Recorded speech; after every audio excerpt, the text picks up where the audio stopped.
attracting wealth, the secrets of the millionaire's mind. When I refer to wealth, I mean much more than just money. I've met, and indeed I know, some of the richest people in the world, but some of them have very little of what I'd call real wealth. Some of them are workaholics with little quality time or friends, just looking for the next million. Of course, wealth is partly about having money, but real wealth is good health. Without your health, what use is money? Real wealth to me is having good friends who you can share intimate and pleasurable experiences with, laugh with, who stimulate and fascinate you. Real wealth is feeling happy most of the time. Real wealth is a sense of knowing you're contributing something to the world, that your life is worthwhile. After all, you are unique. Nobody can do things exactly the way you do them. Everyone has special skills they bring to the world, and the fulfillment of that is a wealthy feeling. First of all, I'd like to start by dispelling some myths about money, by perhaps challenging some of your views about money, because before you can truly become richer in the physical world, you're going to have to become richer in yourself. Stop for a moment and ask, what would having more money give you that you don't already have? Whenever I ask this question, most people have ideas come to mind like freedom, security, or power. The good news is, these are states, and it's easy to create them. But wealth is relative. When some people become millionaires, 100 million then seems like a lot, and 1 million doesn't. People who think like this can never have enough money. In a sense, they always feel poor inside. The Indian guru Swami Muktananda, upon arriving in America, stood at the airport and said, "They live in paradise, yet they'll never know it." For the next few minutes, I'm going to talk specifically about money, and firstly, why some people are good at creating money and others are not. Many researchers have found the distinction is predominantly in the way that we think. I don't mean intelligence, but thought patterns. Some people have what I call a poverty consciousness. Deep down at an unconscious level, they just don't believe they're worthy of wealth. Or they fill their heads with thoughts about why they're poor or why life isn't fair, why others have so much more than them. If you've got thought patterns like that, we're going to change them, because this part of the positivity system will help you reprogram yourself so you automatically begin to think more like a millionaire. As the author James Allen says in his book, As Man Thinketh, a particular train of thought persisted in, be it good or bad, cannot fail to produce its results in the character and circumstances. A man cannot directly choose his circumstances, but he can choose his thoughts, and so, indirectly, yet surely, shape his circumstances. Research has shown that a massive proportion of those who suddenly get enormous sums of money, for example from lotteries or inheritance, are great at losing it all very quickly. 80% are actually worse off financially just 2 years later. That's because inside they still feel poor, and the mind has to prove itself right. It can't deviate from its self-image. So if deep down you think of yourself as poor, or if you constantly fear poverty, that's usually what you'll get. In the words of Jim Rohn, if someone hands you $1 million, best you become a millionaire or you won't get to keep the money. You need to have the self-image of someone who deserves great wealth. What we're going to do next will help you develop and install in your mind a prosperity consciousness, which is much more than attracting money. It's a change in your self-image to one of greater harmony, so you begin to notice the abundance that surrounds you, taking so much more pleasure in everything. If someone has money problems, that's usually only a symptom, but not the root cause of the problem. There's something in them that needs to change. This isn't just another get-rich-quick scheme. The positivity system helps you change your fundamental attitudes towards wealth. As the saying goes, give a man a fish, he eats for a day. Teach a man to fish, and he eats for life. So what is money? The earliest system of trade was bartering. Eventually, coins were used to represent the value of things. They were the first IOUs. Then came paper money. A dollar bill is an IOU from the government. They used to print only as many dollar bills as they had gold reserves to support in the bank. However, in the 1940s, the governments of the world decided to abandon the gold standard system. Since then, they've been printing money like it was going out of fashion. So now there's only a fraction of gold in reserve compared to the amount of paper money in circulation. Even paper money is being replaced by plastic credit cards and numbers in computers. So money is essentially a symbol. Quite simply, money is a form of confidence. Say, for example, you and I are sitting here and we have $1 bill between us, and we pass it back and forth. If we do it really quickly, in a week we could spend $1 million. Money is the oil in the machine of the economy of a nation. It allows the flow of goods and services. Another way of looking at money is as packaged experience. Your efforts and work is translated into money, then it's translated back into a vacation or an automobile or whatever. However, some people view money as a commodity, wishing to acquire money for money's sake. These people often fear not having enough money, so they hoard as much as they can. This slows down the economy of a country, just as it's harder for an engine to work without enough oil. Also, these days, there are plenty of people who use money to project power, success, and happiness. However, money itself is not a source of happiness. Happiness is a neurochemical event. It's a state that you generate within you. History's littered with people who found that money alone wasn't enough. Elvis Presley, Howard Hughes, Marilyn Monroe, Christine Onassis, and the Gettys are all prime examples. The musician Ry Cooder said, "All the money in the world is spent on feeling good." But you already know that good feelings are just states of mind and body. So part of the equation of becoming wealthier is simply to cut out the middleman and just have the good feelings that the money would have given you. Some people say, well, I can't feel self-respect or achievement until I have a certain amount of money in the bank. Of course, it's great to have targets and goals, but why don't you make one of them feeling good now? Let's talk about negative thoughts about money. Most people have been programmed with some negative financial limitations. They've been taught things like the Bible says money is the root of all evil. What the Bible actually says is the love of money is the root of all evil. That is the acquiring of money for its own sake. Or they've been told that there's only a finite amount of wealth and that the more you have, the less there is for others. Again, this is more garbage. It's actually common in our culture to hear terms such as filthy rich or fat cat, which are indicative of an unconscious mistrust of money. Our unconscious beliefs about money affect how much we're able to create. If, say, you believe money is bad in some way, you'll unconsciously sabotage your attempts to create more money in your life. For example, some artists believe that they cannot have commercial success because that compromises their artistic integrity. Other people believe that you can't be a good person unless you're always helping others, even if it's to your own detriment. But as Abraham Lincoln said, you can't help the poor by being one of them. Some people stay poor because it's safe, it's what they know, but it's not what they're truly capable of. Quite simply, the outside world is a manifestation of our inner world. As you use the positivity system, you're going to let go of any old limited ideas you've had about money and program your mind to become more prosperous. Limited ideas about money are historically derived. During the Middle Ages, the feudal system gave wealth to a privileged few, whilst the masses were tricked into believing that poverty was their salvation. This hierarchical system of power assumes that there's only a finite amount of wealth to go round, implying a scarcity of wealth, and is like some of the corporations of today where power is top-heavy and everyone competes for their position. In some cases, poverty was glamorized, and for many years it was actually considered a Christian virtue. Some people who grew up in the last century during the Depression or experienced rationing of food and essentials during the Second World War have unconscious beliefs that there just won't be enough to go round, and many of them have inadvertently passed them on to their children. One of the extremely negative attitudes about money is holding resentment towards someone else's wealth. That comes from a place of very low self-esteem, and it keeps those people stuck. It's better to wish the best for others. When it comes to money, nearly all the self-help and metaphysical books refer to something called the law of attraction. The law of attraction is a useful metaphor for synchronicity, which can be described as the appearance of meaningful coincidences or incidences of chance. For example, have you ever thought about someone, the phone rings, and it's them? Now, is that telepathy, some kind of magnetic attraction, or just coincidence? Have you ever thought about, say, getting a particular car? Then suddenly you see that type of car everywhere.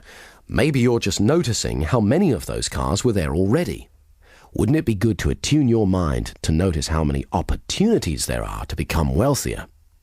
Some people believe the mind is like a magnet, that what we hold uppermost in our attention, we attract to us. In other words, we always get more of what we focus on.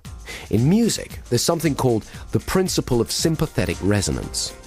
If you have two pianos in the same room and you hit a C note on one piano, you'll find that the C string on the other piano will start vibrating in resonance at the same rate.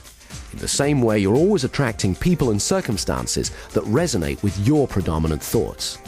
Whether you choose to believe in the law of attraction or not, it's interesting to note that many highly successful people do.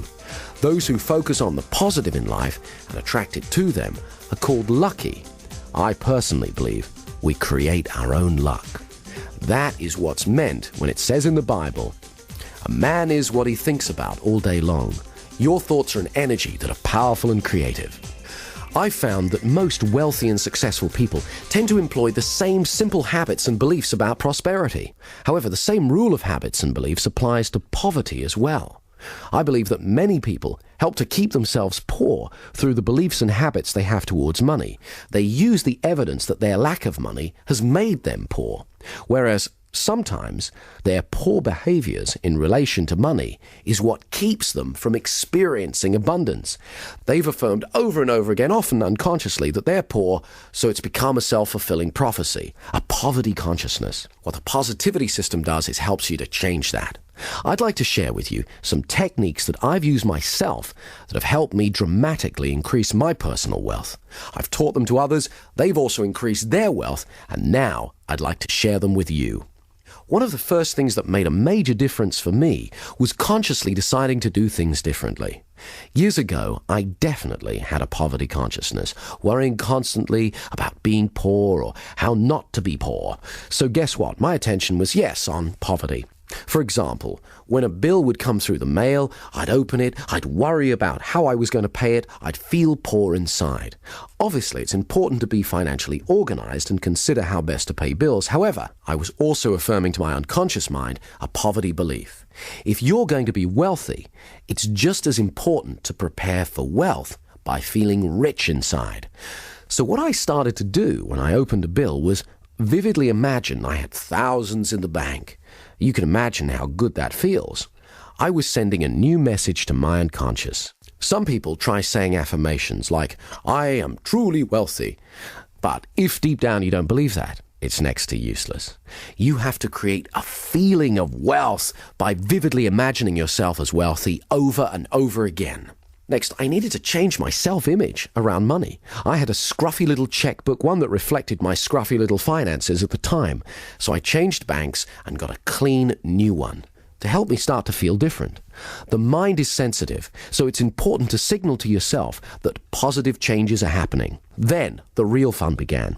I needed to get a strong sense of what greater wealth would be like. So I got an old bank statement, cut it up, removing the bits that said overdrawn, and began to rearrange the figures and glued it back together, showing that I had thousands in credit.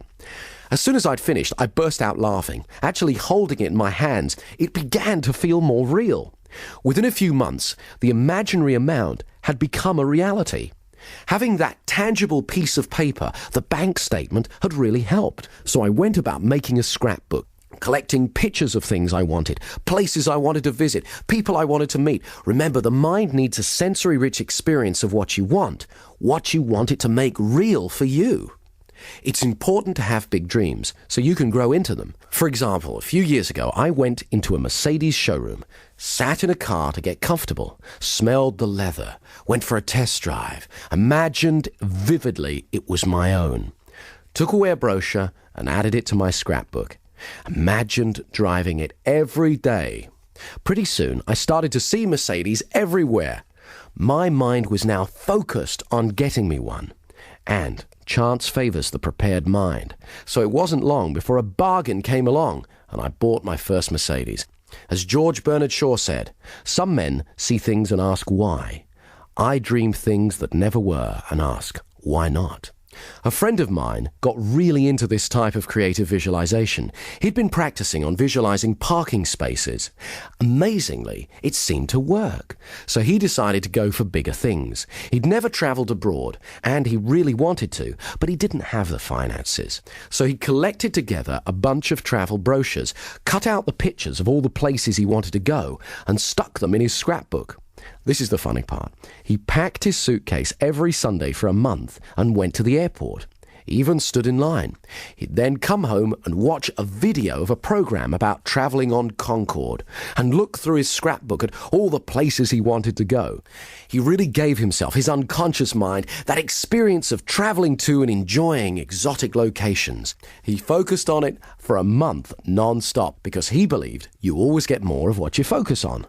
Suddenly, he was called into his boss's office and asked if he would become their international correspondent. His boss explained it would mean travelling all over the world. He could hardly believe it. Most amazingly of all, when he arrived in a small village in Switzerland, he began to get a feeling of déjà vu. It was only when he got back to England and checked in his scrapbook that he found it was the exact same village that he'd been visualizing. Extraordinary as it may seem, I've witnessed many such occurrences similar to this since. I personally have become more skeptical about coincidences and am willing to consider that in some cases it's as though the mind may actually have the ability to attract events, things, or people to us. When I made a TV series about paranormal phenomena, we featured one experiment conducted by a French scientist. He created a robot that moved in a random pattern around the room. Then, he hatched a group of chicks. When a chick's born, the first thing it sees it believes to be its mother. This process is called imprinting. The chicks imprinted on the robot as their mother. Then, he put the chicks in a cage in one corner of the room and switched the robot on. Amazingly, it stopped moving randomly around the room and moved over to the area where the chicks were. There it stayed, moving back and forth. Strong evidence for the existence of what's known as psychokinesis, or in other words, mind over matter. It appeared that the chicks were somehow willing the robot that they believed to be their mother to stay with them. At Princeton University, hundreds of thousands of experiments have been conducted testing human ability to influence machines and physical matter. When I made my TV program about paranormal phenomena, I interviewed Dr. Michael Ibbison from Princeton University, who'd been conducting a number of experiments which strongly point to the existence of psychokinesis. Some people are better at it than others, but it's like anything. The more you practice it, the better at it you get. I began to wonder, could it really be possible to literally attract money? What is interesting is that many rich people believe that's how they do it. But how do you do it? It's very simple, but it does take regular practice. You're going to need to rehearse being wealthy, like a method actor would play a part, and do it over and over again. Totally get into that part. Okay, the first thing you need to do is get a scrapbook and start collecting pictures of things that you want, people you'd like to meet, places you'd like to go, things that you really want, anything that you want to bring into your life. Incidentally, it can just be a symbol you desire. Then, go about creating sensory-rich experiences of your goals. If it's a particular car, go about getting a test ride. Then it'll be easier to vividly imagine driving one over and over again. If it's a beautiful house, imagine walking around it until you know every inch of it. The feeling of the carpet, the smell, the texture of the furniture, and so on. Also, be open to feedback from your unconscious mind. When I first imagined owning a Bentley, I was visualizing driving it down the road. But other cars kept bashing into me, no matter how hard I kept trying to get out of the way. I took this to be a warning that, although I could get a Bentley, the cost at the time might be some jealousy. In other words, there was a cost greater than money than I'd foreseen. The next step is, every day, look at your scrapbook. Imagine what it would be like living your desire. See what you'll see, hear what you'll hear, and feel how good it'll feel. Do it as often as you can every day. You may not get instant results. You can imagine how chaotic the world would be if every whim or fancy we ever had suddenly materialized, but you will begin to set the process in action. Okay, I'd like you to stop for a moment and imagine how your life would be different if you are much wealthier. How will you walk? How will you talk? How will you feel? How will others treat you? How will you feel about paying bills? What kind of luxuries will you have? What will you buy? How will it feel better to be earning more money? Think about this every day until you become very comfortable and used to it. Right, next, here are the 20 best ideas that I can give you on how to start increasing your wealth today. Any one of these will make a difference. As you start using more and more of them, you'll move even faster towards a wealthier life, towards the millionaire's mind. Number 1, save first, then spend what you can truly afford. Now, I know this sounds obvious, but poor people do the opposite. They spend what they earn. Often, they spend more than that and wind up affirming their poverty. You have to have a plan and stick to it. Come up with a plan to clear any outstanding debts and take steps towards reducing your debt month by month. As soon as possible, stop keeping your head above water and start laying the foundations of wealth. Some people find it helpful to write down everything they spend money on. Somehow, having it right there in front of them makes it much clearer. 2, study wealthy people. Find out what it is that they're doing and you aren't. Understand how they think and behave towards money and wealth. Do the technique we did where you choose a role model. Ask yourself, what did they do that I don't do yet? Read books and listen to audio programs on wealth. There's plenty of superb sources of wisdom on the bookshelves. 3, ask for help. I find that as long as you're polite and respectful, most people are willing to help. There are other reasons why asking is a good practice. It makes other people aware of who you are and lets them know you take yourself seriously. It's a sign of self-worth. It also gives others the pleasure of helping you. Not everyone will offer to help because they don't want to impose. So ask and give them the opportunity and the pleasure of helping. It's good for their self-worth as well. As Charles Givens, the author of Wealth Without Risk, says, if you want to learn about money, learn from somebody who has a lot of it. Many of the most successful people I know have said that they wish more people would have the courage to ask them for advice. 4, do regular visualizations. Create a sensory-rich experience of what it is that you want so your unconscious mind can get a clear idea. Also, walk around for an hour each day, imagining you have everything you want. Walk into a restaurant as though you are a multimillionaire or a famous rock star or whatever it is that turns you on. Do it like a method actor would, totally get into the part, because it conditions your mind to get used to success, and it's a lot of fun. 5, make a joy list. Think of everything you love doing. Then, regularly treat yourself. Let yourself know that you really care about yourself. How do you expect other people to treat you if you don't occasionally treat yourself? 6, continually stretch yourself. Dare to dream and think big. Push the limits. I don't mean take unnecessary risks, but most achievement involves some leaps of faith. You can either choose a life of getting by and surviving, or you can push the boundaries. That's how human beings grow, by stretching. As the saying goes, if you keep doing what you've always done, you'll just get more of what you've already got. Highly successful people are continually stretching themselves. Stretching means moving out of the comfort zone. It's easy to become complacent and get stuck. However, if you continually look for bigger challenges, then you continually grow. It's important to have big dreams so you can grow into them. As Donald Trump says, you have thousands of thoughts every day. You might as well make them big ones. 7, get comfortable with money. Carry an appropriate amount of money. Get used to having it on you. Get comfortable with it. This sends an important message to yourself. One technique I used was to practice writing out checks and paying in slips for millions of dollars until I felt comfortable doing it. Obviously, don't leave them lying around.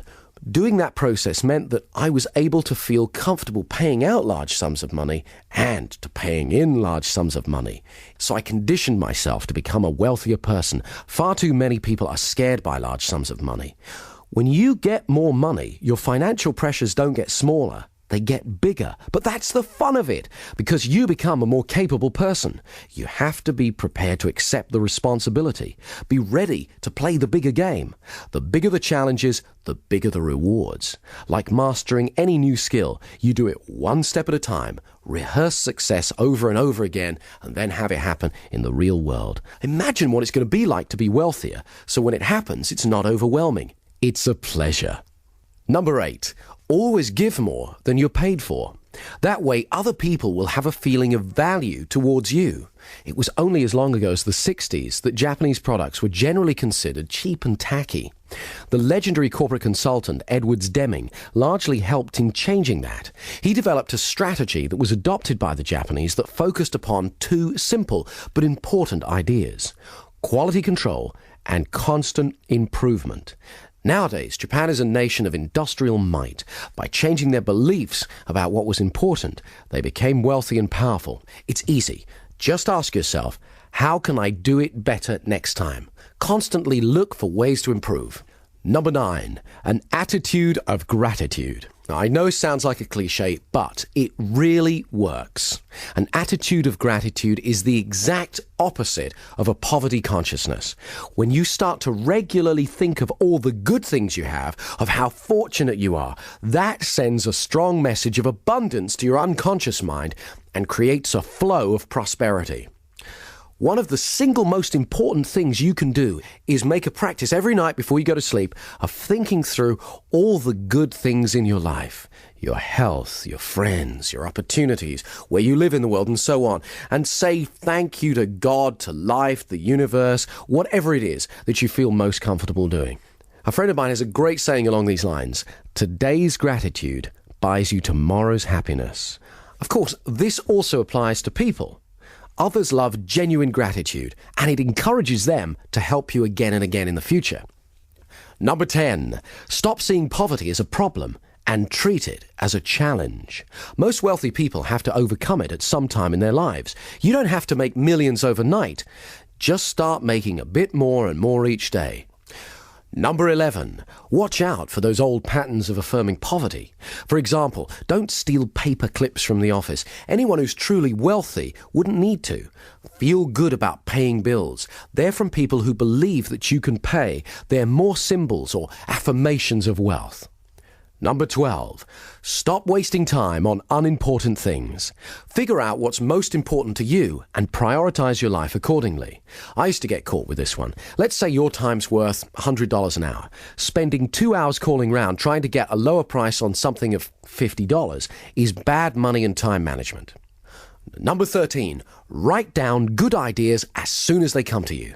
Very few people actually bother to do this. Keep a pen and paper handy or a pocket tape recorder. That way you won't be discarding your genius. Sometimes one idea could make you $1 million. For example, if you ever had an idea for a product or service, a few months later, you see it being marketed by someone else. What's the difference between you and them? They took action. They made a note of their idea and then they went out and did something about it. 14. Regularly practice the positivity techniques. For most people, opportunities to become wealthier present themselves every day without being leapt upon or even noticed. By practicing the techniques again and again, you're conditioning yourself to focus on wealth. Financial success is simply a matter of holding certain beliefs and religiously practicing certain actions consistently. Very few multimillionaires get to be rich by accident.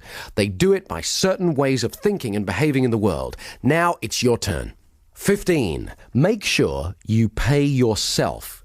Now, this may sound obvious, but you'd be surprised how many people pay everyone else and don't get around to paying themselves. They fear there won't be enough to go round, and by leaving themselves to last, there isn't. In fact, you could even go one step further and pay yourself first. Every month, write yourself a check. That way you'll unconsciously adjust your spending and make different choices so that there's some money left for you. 16. Know your weaknesses. Everybody knows what they're good at, but not everyone's good at admitting their limitations. A friend of mine's father suffered from this. He was a highly creative man, but not a skilled businessman. He made a lot of money from his creative work and lost nearly all of it through bad business deals. He loved the business he was in, but overstretched himself, thinking he could do everything. As my friend said on the matter a few years later, just because you like food doesn't mean you should be running a restaurant. There's some things I'm not good at, so I can either spend time and effort mastering them or hire someone else to do them. Number 17. Get in touch with your passion every day. I remember years ago when I first got interested in hypnosis, one of the old stage performers I was learning from was a salesman. He couldn't go for long without selling something to someone. We'd be out and he'd strike up a conversation with a person on another table. He'd find out their needs and offer to sell them what it was that they wanted. Often, he didn't even have it. He'd then have to go and acquire it himself. He loved the thrill of persuading someone else. One day, he knocked on my door and asked me to drive him home.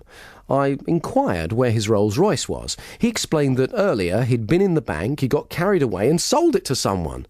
When I asked him what he thought his secret was, he said, excitement and passion are contagious. When you get truly passionate about what you want to do, others will find themselves drawn to you. If you want to know more about this kind of thinking, I recommend you read Do What You Love, The Money Will Follow by Marsha Sunita. 18. Take the fear out of making money. This is a concept running throughout Dr. Richard Carlson's book, Don't Worry, Make Money.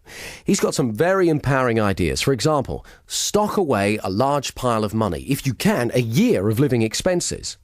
It may involve some self-discipline, but it'll give you a massive psychological safety net. He tells a story of two men who were both offered the same job with a startup computer company in the 70s. The offer was for very low pay, but with a large piece of stock. The man who was living paycheck to paycheck thought it was too risky and passed.